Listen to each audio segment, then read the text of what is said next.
culture n'avait jamais été son fort. Sa mémoire, aussi loin qu'elle remontait, se souvenait de manufactures, d'usines, de dépôts encrassés.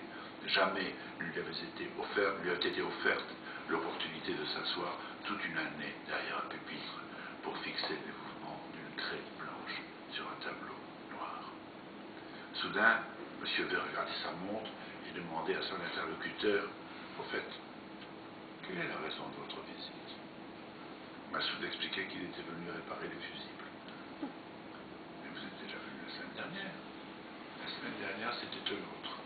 Monsieur V soupirait, cette fois la cause du soupir n'était pas d'ordre olfactif et disait, savez-vous, que Gustave Eiffel chiffra le nombre exact au boulon près.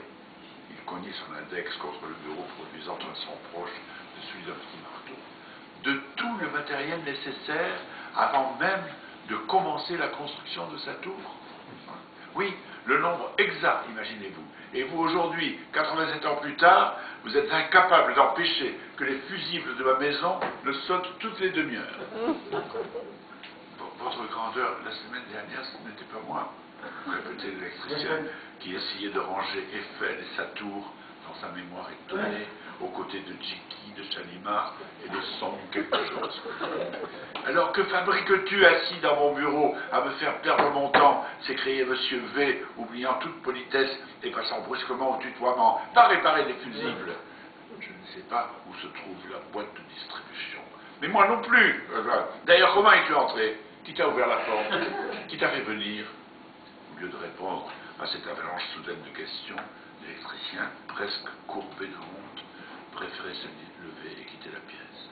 Avant de sortir, il se retournait pour jeter un dernier coup d'œil aux photos des célébrités mondiales, à l'exception de celles du roi et de la reine. Il n'avait sans doute aucune chance de les revoir. Engagé dans le couloir qui menait à la cuisine, il entendait cependant la voix de M. V qui soulignait encore, telle une litanie sacrée, les performances de Gustave Eiffel.